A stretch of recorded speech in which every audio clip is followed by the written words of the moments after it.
Bom, pessoal, a gente vai continuar o tema da aula da semana passada, né, do dia 26, se não me engano, tá? Que é sobre o trabalho. Na semana passada a gente viu a ideia da origem do trabalho, né? A ideia da palavra, da, da, da origem histórica, né, e social, e como que ela tem um haver no hoje em dia, né? O que acontece, né? Voltando um pouquinho ao conteúdo do primeiro ano, a gente tem os teóricos da sociologia, né? Ou a gente chama de os pais da sociologia, né? Que seriam o Emile Durkheim, o Karl Marx e o Max Weber, né? Os três aí são filósofos, sociólogos da segunda metade do século XIX, e eles que vão escrever as principais diretrizes que vão ser usadas para a gente poder entender a sociedade, tá? No caso, quando a gente fala do trabalho, a gente pode colocar ele como o principal argumento para a criação da sociologia como nós conhecemos hoje. Porque a sociologia, antes de tudo, ela é um desdobramento da Revolução Industrial. Da forma mais simples que eu posso falar para vocês é o seguinte: até a Revolução Industrial, a maioria das pessoas trabalhavam no campo, né? E o trabalho no campo, muitas vezes, ele parece mais um trabalho artesanal e individual, feito em pequenos grupos, na maioria das vezes, né? 10, 15 pessoas no máximo. E você fica ali o dia inteiro, né, numa área rural, semeando o campo, ou colhendo, ou cuidando da plantação. Quando vem a Revolução Industrial, vocês têm que imaginar que muda totalmente o ambiente, porque você tira aquele camponês, né? Em alguns países eles foram meio que expulsos, né? Por exemplo, se a gente pegar na Inglaterra lá que teve os enclosures, né? Que são os cercamentos. Uh, e eles são jogados em umas áreas urbanas. Nessas áreas urbanas surgem as primeiras fábricas. Essas fábricas são parecidas hoje em dia como se fossem grandes galpões, onde você reunia 200, 300, 500 pessoas durante o dia, tá? Fazendo um serviço maçante, repetitivo, maçante, tá? 8, 10, 12 horas por dia. E seria a coisa mais natural que dentro dessas 12 horas de trabalho, elas começassem a questionar a relação entre o ser humano e o trabalho. E aí surgisse a ideia da sociologia como uma forma de expressar, tá, principalmente as principais características da sociedade e tentar entendê-las. Ok? Uh, vamos lá. Bom, talvez a forma mais antiga de trabalho que nós temos é a escravidão. A escravidão existe desde o início da sociedade. Isso aí é uma coisa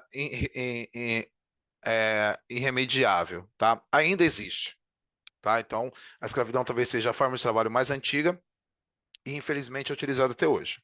Na escravidão, a gente tem que imaginar que o homem é uma mercadoria, era um produto. Então, ele pode ser comprado, vendido, trocado, adquirido, dado e assim por diante. E ele é um produto que produz trabalho. Então, o trabalho também é visto como um produto. Então, o escravo, ele, desde lá dos tempos da pré-história, ele vai ser a principal forma de mão de obra, tá? A partir da Idade Média, nós temos a substituição gradual da mão de obra escrava pela mão de obra servil, que é quando você não trabalha porque você é obrigado, mas você trabalha por uma obrigação, né? A obrigado é aquela coisa da imposição, a obrigação é aquela ideia do relacionamento social. Vocês já pegaram história aí também da Idade Média e vão lembrar que durante a Idade Média as classes eram estamentais, né? Então você tinha os nobres, os religiosos e os trabalhadores, né? E a partir do momento que você não era nem nobre e nem religioso, você era um trabalhador. A maioria dos trabalhadores eram camponeses, então eles não tinham acesso muito à educação, a uma organização social e viviam de tradições e costumes. E determinados lugares, determinados momentos, essa tradição, esse costume diziam que eles tinham que ser e tinham que aceitar o destino deles, por isso que se forma uma sociedade estamental, e trabalhar em troca de um lugar para morar, de uma proteção, de uma pessoa de uma classe social superior à dela, e assim por diante. É uma relação de trabalho. O que a gente tem que entender? Na escravidão, existe uma relação de trabalho? Existe. Na servidão feudal, existe uma relação de trabalho? Existe. Ok? O que é uma relação de trabalho? Vamos lá. Se eu pego a minha profissão, na atualidade, isso é muito importante, quando a gente entende esse viés, muita gente pode ficar chateado, ou muita gente fica mais atento à realidade. Quando a gente fala dessa relação de trabalho, eu tenho que entender que, por exemplo, os professores da escola são trabalhadores, eles são profissionais. A função deles na escola é dar aula. Às vezes, os mais antigos vão até talvez lembrar que eu sempre faço isso com as minhas turmas. Eu costumo dizer assim, ó, eu não sou amigo de ninguém, eu sou trabalhador, eu estou aqui para trabalhar. Se a gente poder ter uma boa relação, ótimo. Só que a relação que eu tenho com meus alunos, é claro que é uma relação dupla. Você tem uma relação humana, né, de afeto, até um certo ponto é um afeto, mas você tem também uma relação de trabalho. Vocês, tecnicamente, são não um produto do meu trabalho, mas a gente pode dizer que são objetos que podem ser trabalhados, tá? Como se cada um fosse um objeto a ser moldado, esculpido, transformado, organizado. Nessa questão, a gente vê o professor como um artesão. Então, qual a função do professor? Ensinar. Estou até falando isso para o pessoal do primeiro ano de dia. Função do professor é ensinar. A função da família é educar. Tem uma diferença entre ensinar lá sociologia e educar, por exemplo, que você tem que guardar sua roupa, que você tem que arrumar seu quarto e assim por diante. Então tem uma diferença. Então eu tenho uma relação de trabalho com a instituição, que é a escola, e eu tenho uma relação de trabalho com os alunos. Eu também posso dizer que eu tenho uma relação de trabalho com os pais de vocês quando eles vão às reuniões. Então, uma relação de trabalho. Se eu não fosse professor, eu não teria essa relação.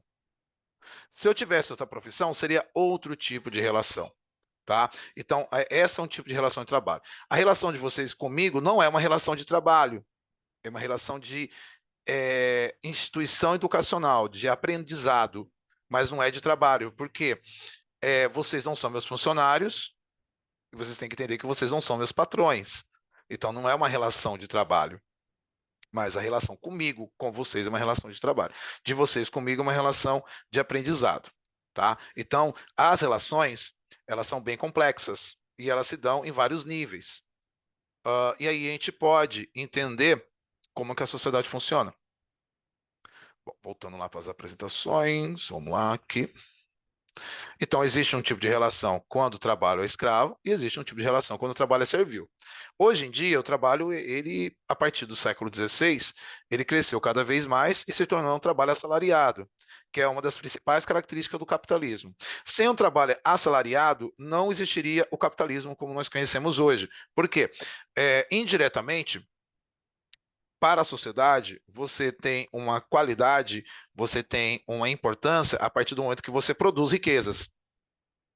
E indiferente da riqueza que você produz, você só é importante para a sociedade capitalista a partir do momento que você produz riquezas. E essas riquezas lhe dão bens, e esses bens você pode trocar, gastar, e da forma que achar melhor. Então também é uma relação, tá? Do trabalho. A gente chama essa de relação capital, tá? Que é onde a pessoa trabalha em troca de dinheiro, ok? Bom, né, tô falando muito ok hoje, né? Ó, o emprego mediante a venda da força de trabalho em troca de salário é o que move as relações sociais no contexto do trabalho. Acabei de explicar isso para vocês. Dito de outra maneira, podemos afirmar que o emprego assalariado é um fenômeno típico do processo de industrialização e do capitalismo industrial. Exemplo meio simples, muito básico.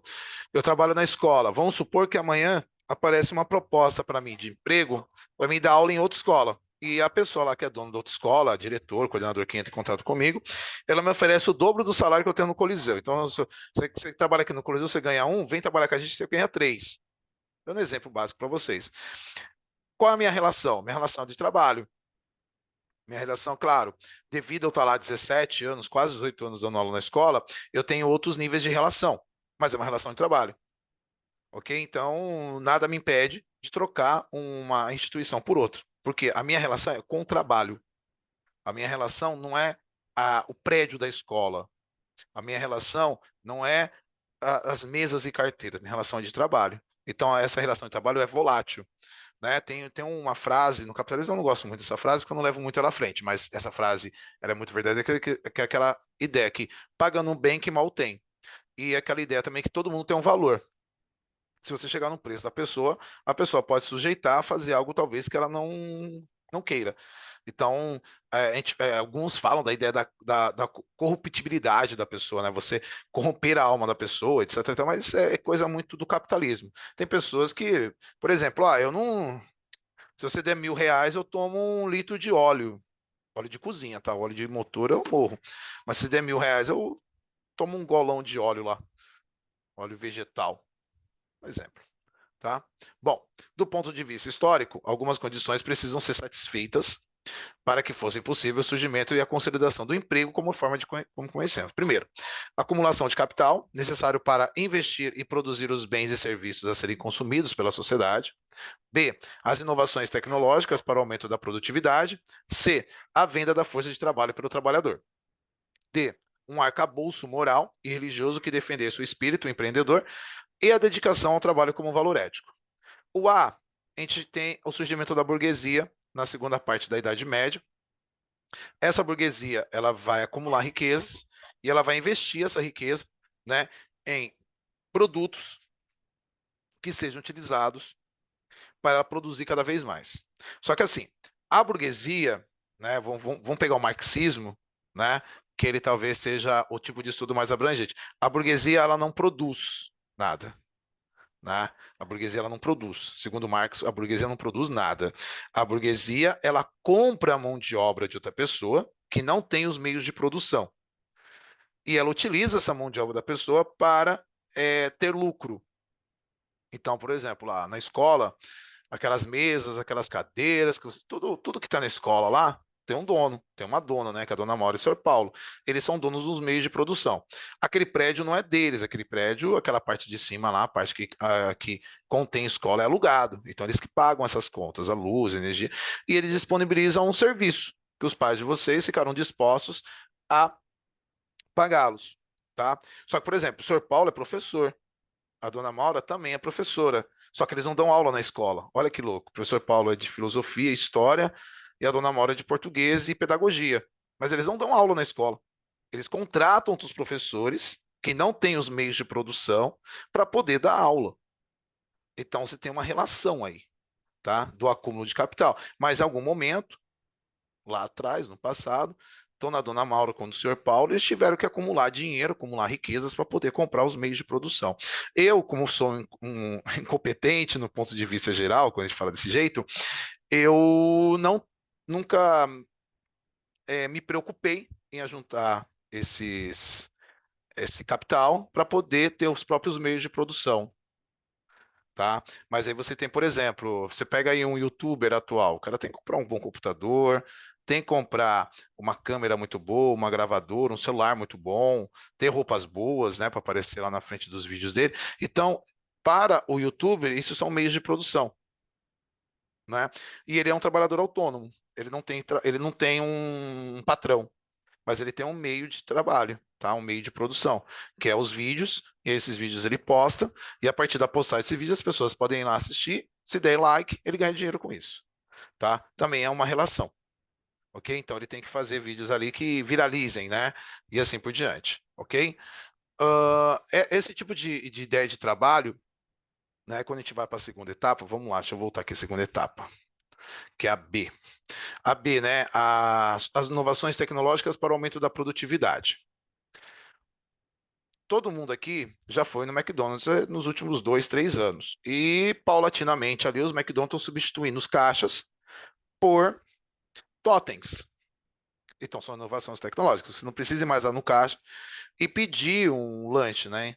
Você vai lá no totem, que é um computador lá que está lá, tem 4, 5, 6, dependendo do tamanho do McDonald's, tem até 10 totens, e você vai lá, vai escolhendo o lanche que você quer. Então, é um serviço auto-service. Você vai lá, escolhe, você mesmo compra, você mesmo paga. Com isso, eles eliminaram vários funcionários.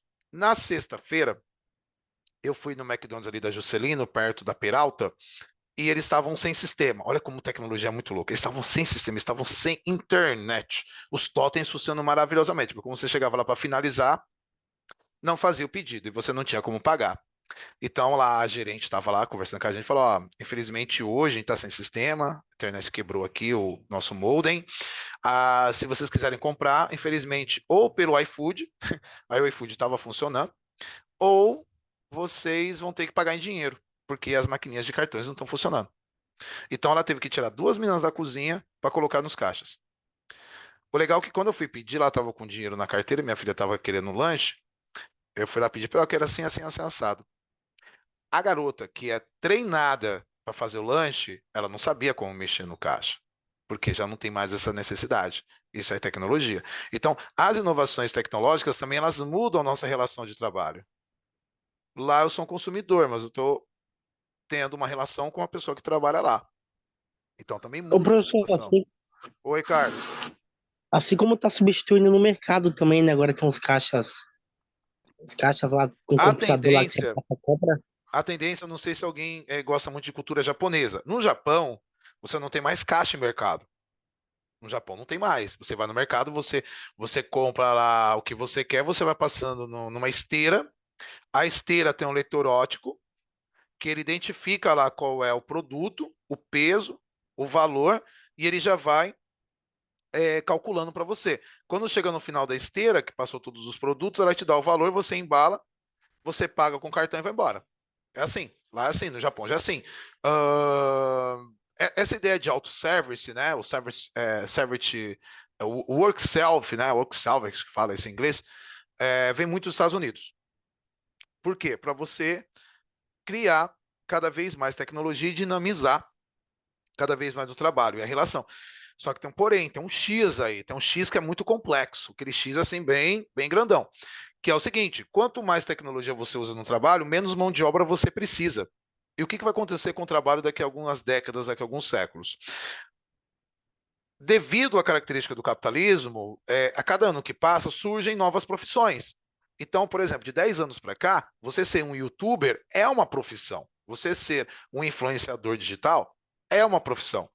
Né? Que era uma coisa que você não acreditaria 20 anos atrás. Se eu voltasse a 20 anos atrás, o pessoal numa lan house, que era da época lá que eu tinha 20 e poucos anos, na faculdade, falar: olha, eu vou viver de fazer vídeos e postar na internet. O pessoal ia dar risada na minha cara.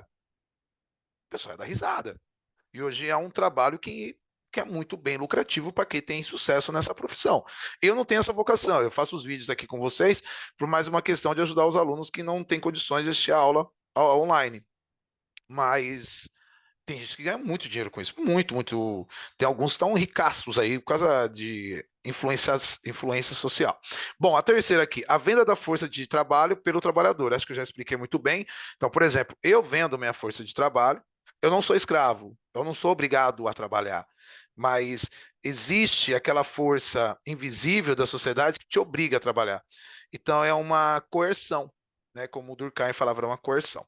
D, um arcabouço moral e religioso. Hoje em dia, quando a gente fala de religião, a gente vai falar muito sobre o protestantismo agora, tá? Deixa eu ver se está certinho aqui. Deixa eu já pular um aqui. Aqui, né? O arcabouço moral e ético, ele surge na Idade Média, né? Que é o arcabouço moral? Hoje em dia, a gente tem uma visão de Deus, para quem é cristão, que Deus ajuda aos que são esforçados, né? Os que correm atrás, os que são humildes, os que são trabalhadores. Então você deve ser humilde e trabalhar muito, né? E essa ideia foi reforçada a partir da Reforma Protestante, né? Lá com o Martinho Lutero, tá? Essa ideia era muito é, necessária para a burguesia, para convencer as pessoas a trabalharem e se sujeitarem às demandas necessárias num ambiente de trabalho, tá? Então, aquela coisa, tem aquela frase: os humilhados serão exaltados, né? Que a gente, aquela coisa, desculpa aí quem nunca trabalhou e assim por diante. Provavelmente, quando você começar a trabalhar, ou você vai ser algum dia humilhado no seu trabalho, de alguma forma, ou você vai ver alguém sendo humilhado. Tá? Então, os humilhados serão exaltados, né? O reino do Deus são dos humildes. Tem várias frases aí de cunho bíblico que ele garante essa ideia de você ser uma pessoa confiante ai, como a palavra correta? Tem uma palavra na cabeça, esqueci. Confiante nos projetos de Deus, tá? Então, você tem que ser uma pessoa humilde, tem que ir lá ser obediente, e trabalhar. Então, Deus ajuda quem cedo madruga. Então, e assim por diante. Então, isso é uma ideia ética moral, tá? É uma coisa muito louca que eu sempre lembro. O meu primeiro trabalho, quando eu fui trabalhar, talvez alguns já trabalharam, não sei se a mãe teve o mesmo questão de falar com vocês, né? Eu venho de uma família pobre, hoje nós somos menos pobres. Que é assim, minha mãe, primeiro dia que eu fui trabalhar, aqueles conselhos de mãe, ó, você chega lá, você faz tudo o que mandar. Se mandar você lavar o banheiro, você vai lavar o banheiro. Eu nunca, Lavava o banheiro em casa, imagina lavar o banheiro no serviço. Se mandar você ficar quieto, você fica, não é para ficar batendo boca, não é para ficar questionando, tudo que mandar você fazer, você faz. E eu lá, 15 para 16 anos, fui lá trabalhar, tudo que seu mestre mandar, né? Eu passei muita vergonha, principalmente quando eu trabalhava na feira, às vezes você passava uns carão lá que é complicado, complicadaço, tá? E isso todo mundo está sujeito a acontecer em qualquer profissão. Pelo menos como professor, eu não vou falar assim que eu nunca levei bronca, mas eu nunca fiquei com vergonha, nunca fui humilhado em público, porque assim, quando eu fazia alguma coisa errada, não era uma coisa tão grave. Mas que eu já fiz muita coisa errada como professor ao longo de 20 anos aí. Ninguém, se a pessoa falar assim, ah, nunca errei, você está errando. Você está pecando aí porque está errando, porque todo mundo erra, né? Então a pessoa está sendo no mínimo aí leviana, ok? Então isso tem que ter um fundo de moralidade. Eu costumo dizer também que as pessoas são muito mais fáceis elas concordarem com a religião do que com a racionalidade. Então, se a religião pede um tipo de conduta moral, é mais fácil de você segui-la, é mais fácil de você reproduzi-la, tá? Dessa nova perspectiva cristã, defendeu o trabalho como legítimo instrumento para a mobilidade social e parcimonia, que é a economia e a simplicidade como valor a ser perseguido. E a essas passaram a ser diretrizes que nortearam a nova sociedade que emergia na Revolução Industrial. Alguns autores de história, de sociologia também, falam assim: ó, a Revolução Industrial só foi possível na Inglaterra porque a Inglaterra era um país protestante. Num país católico, ela nunca existiria. Eles falam isso, tá? Ou, por exemplo, se a Espanha talvez fosse um país protestante, teria surgido antes na Espanha, porque a Espanha não tinha a mesma ideologia, né, essa ideologia ética, moral que existia na Inglaterra. Então, a Revolução Industrial só foi possível porque foi na Inglaterra e a Inglaterra era um país protestante. Então, até isso eles questionam, tá? Então, quando eles pegam lá, ó, vamos analisar a Inglaterra metade do século XVIII, por que que existiu a Revolução Industrial lá e não em outra parte do mundo? Eles vão colocar essas características. Uma daquelas coloca é um país protestante, tá? Os protestantes tendem a ser mais fiéis com os seus aprendizados. Então eles seguem mais à risca, tá? Bom, aqui, segundo Weber, né? O Weber vai falar na Reforma Protestante e o Espírito do Capitalismo. E essa ideia que eu acabei de explicar para vocês é do Weber, tá? Países que mais rapidamente haviam rompido com Roma e adotado o protestantismo eram aqueles que mostravam maior crescimento econômico. Então, a Suíça, a Inglaterra, a Alemanha, que é onde o Weber morava, tá? A Inglaterra e os Estados Unidos são exemplos de acumulação de riquezas a partir da filosofia protestante. Para quem não sabe, nos Estados Unidos, a maioria deles são cristãos, mas eles são cristãos de origem batista, tá? Que fugiram da perseguição lá no século XVI e XVII do rei da Inglaterra e aí fundaram as 13 colônias, tá? Porque na Inglaterra eles tinham que ser anglicanos. Então, a base da sociedade ética e moral dos Estados Unidos é a religião, é tipo pátria e religião, pátria e Deus, Deus e pátria, né? Então, por isso que eles são muito patrióticos, porque eles tinham que defender com unhas e dentes do território deles, e por isso que eles são muito religiosos também, tá? Mas no ponto de vista protestante, ok? Bom, trabalhar para crescer e economizar, para investir, eram os valores que, defendidos, melhor protegeriam os interesses do capitalismo.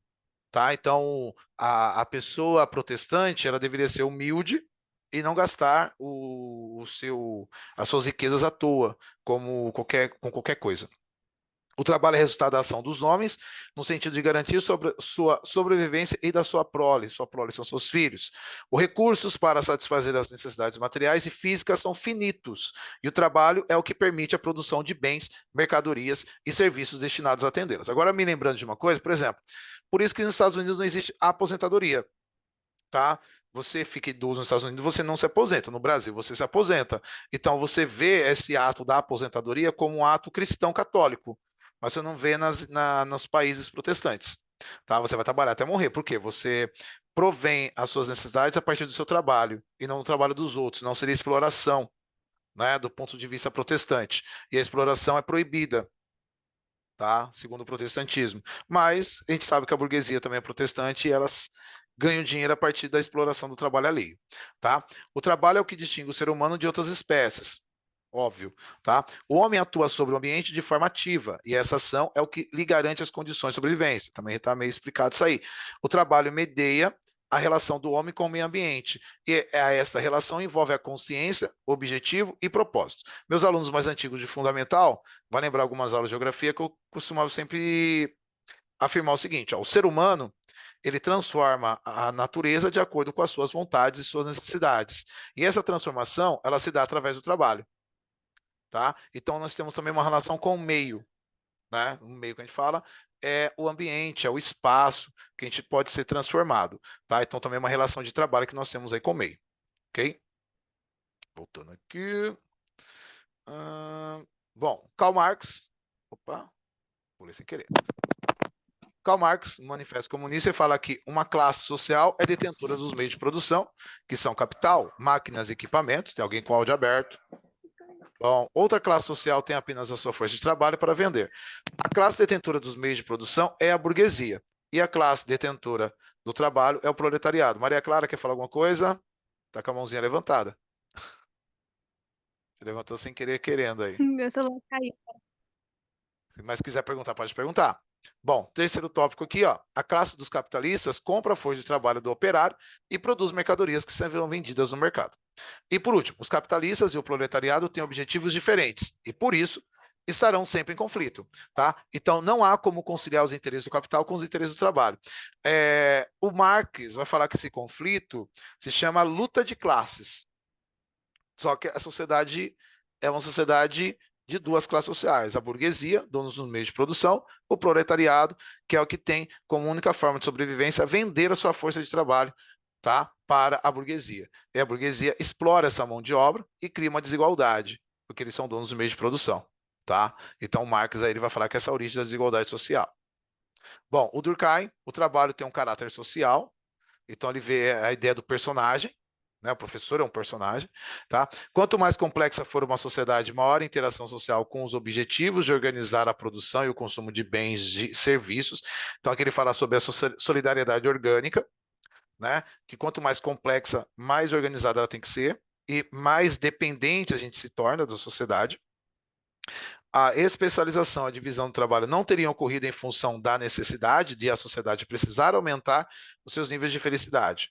Não haveria como justificar a necessidade de dividir tarefas como uma condição para a felicidade humana, tá? Então, o trabalho, ele não te faz feliz. O trabalho é uma obrigação, senão você não se encaixa socialmente. Quanto mais complexa uma sociedade, maior a divisão de trabalho nela realizada. Maior necessidade de laços de solidariedade entre os indivíduos. Então, aquela ideia que eu acabei de falar, que a gente depende da sociedade. Tá? Por quê? Porque eu não consigo prover todas as minhas necessidades. Então, depende do trabalho dos outros para produzir meios para satisfazer as minhas necessidades. Que nem a garota, eu acabei de falar do McDonald's, para fazer o lanche para mim. A maior necessidade, já falei, a divisão do trabalho surge como consequência da necessária cooperação entre os membros de uma sociedade. Estimula sentimentos de identidade, de partilhamentos de objetivos em comum, de cooperação. E a divisão do trabalho seria a fonte da coesão social. Ok? Bom, finalizamos por aqui. Esse é o conteúdo bimestral. À tarde eu já enviei para vocês os slides das apresentações. Então, quem não pegou no ProESC, eu dei essa colherzinha de chá, tá? Tá lá para vocês disponíveis, tá? E vai ser o conteúdo da prova, ok? A prova tem uma novidade para vocês, são duas provas. Putz, duas provas? Não, uma só. Vai ter dois tipos de prova, a prova 1 e a prova 2, tá? São provas totalmente diferentes uma da outra. Eu não sei quem vai aplicar a prova no dia, mas provavelmente você vai ter lá, se são 40 alunos na sala, vai ter 20 de uma, 20 de outra, e o professor distribui, ou a professora distribui para vocês lá, tá? Se alguém puder avisar quem estiver aplicando minha prova, o ideal seria uma fileira com a prova 1, uma fileira com a prova 2, uma fileira com a prova 1, uma fileira com a prova 2. Fazer uma divisão ali na sala, tá? Mas tem dois tipos de prova. Todas elas estão no mesmo conteúdo, tá? Alguns vão falar, a prova A é mais fácil, a prova B é mais difícil, aí, pessoal, é muito abstrato, tá? Se você estudou para a prova, ela vai estar fácil. Se você não estudou, vai ficar um pouco complicado, ok? Bom, vou parar a gravação por aqui para a gente poder fazer chamada, tá bom?